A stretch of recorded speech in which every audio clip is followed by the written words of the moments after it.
The yellow peril is back. The US government is escalating its Cold War with China in the form of a trade war. The White House says it's about China's economic abuses and theft of intellectual property, but that's a lie. It's actually about the US trying to contain China's rise as an economic and technological powerhouse. It's all to maintain US dominance over the world economy. This was gonna happen with or without Trump, but it turns out Trump is a great vehicle for it, since he's making xenophobia great again. We can't continue to allow China to rape our country. He's got anti-China extremists as advisors. People like Peter Navarro, the director of the White House National Trade Council, who produced an entire documentary film called Death by China, which argues that China is poisoning America and destroying its economy. And Kyron Skinner, Trump's director of policy planning at the State Department. She promotes a bigoted clash of civilizations narrative. When we think about the Soviet Union and that competition, in a way, it was a fight within the Western family. Karl Marx was a German Jew who developed a philosophy that was really within the larger body of political thought. That's not really possible with China.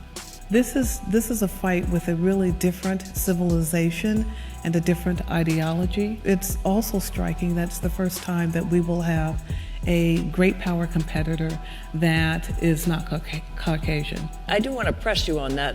I mean, the United States is not all Caucasians. I think it's extremely relevant because the foreign policy establishment is so narrowly defined. It's more homogenous. But you're black. You are. America's weapon of choice is tariffs. A tariff is a tax on imports or exports that's meant to protect companies in your country from foreign competition. Trump imposed higher tariffs on at least $200 billion of Chinese goods, from tech to automobiles, food ingredients, steel, bike parts, and more. And he's threatening to go further, all to hinder the Chinese economy, particularly its tech sector. China has responded with tariffs on the US. This tariff war is actually hurting the US because the price trickles down to American businesses and consumers. Trump's tariffs on imported steel, essentially a 25% tax, ended up raising the price of American steel too. We just have to pass it along to the customer. Our customer has to pass it along to their customer, and so on down the chain. Our sales to China have gone down, and our raw materials from China have increased in cost. How big of a problem is that for you? Several $1 million of profit lost in a year. Okay. The US foreign policy blob agrees with Trump's hawkishness.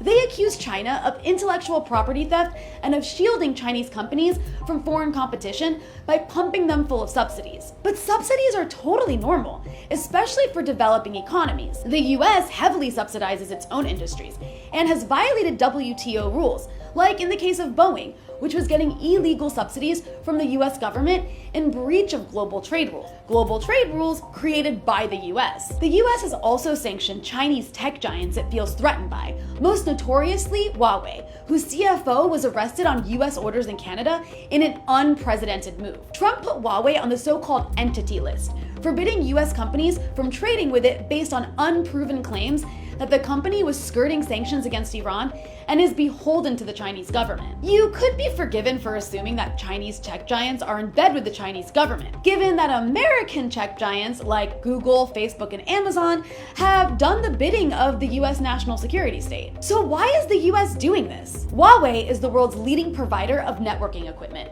Its smartphone is a bestseller outside the US, and European countries were considering Huawei-based infrastructure for their 5G wireless networks. 5G is the next generation of wireless technology. China is way ahead of the US and will likely be the world leader in 5G, which would be a huge economic and technological loss for the US and its companies. So the US response has been to try to game the system by sabotaging Huawei with sanctions. But it's the accusation of intellectual property theft that's been central to US complaints about China. That and fear-mongering about China's supposed expansion in the South China Sea. How dare China have a presence in the South China Sea, right? While we're at it, the Persians should get the hell out of the Persian Gulf. The truth is, the accusation about intellectual property theft is part of America's defense strategy. A recent paper for the Pentagon said the US, quote, should advocate for aggressive protection of US technology intellectual property rights in an effort to slow down China's telecommunications ecosystem expansion. That's why you keep hearing forced technology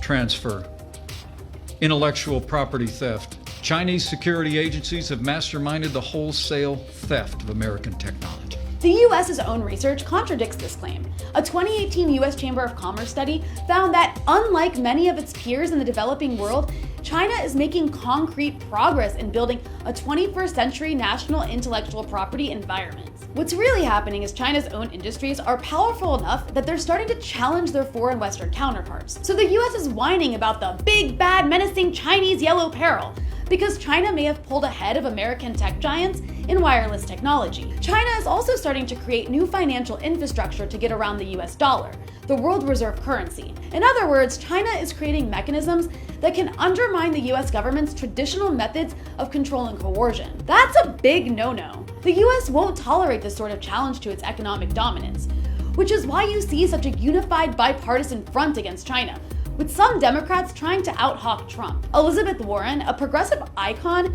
has repeatedly accused China of weaponizing its economy. And then you've got messaging like this from Democratic presidential candidate Seth Moulton. We absolutely need to get tough with China. And it's not just on trade. It's the rising threat that China is to our national security. This aggressive rhetoric has real-life consequences. The US government is purging ethnic Chinese scientists, including US citizens who are doing cancer research at top institutions. FBI agents are reading private emails, stopping Chinese scientists at airports, and visiting people's homes to ask about their loyalty. Trump has even complained that almost every student that comes over to this country from China is a spy. An FBI counterintelligence official warned that these spies could be anyone from students, visiting professors, your neighbors, your colleagues, or someone sharing a soccer field with you. Be very afraid of the Chinese spies under your bed. Anti-Asian sentiments are almost as American as baseball and enslaving black people. Let's not forget the Chinese Exclusion Act of 1882 that prohibited Chinese immigration.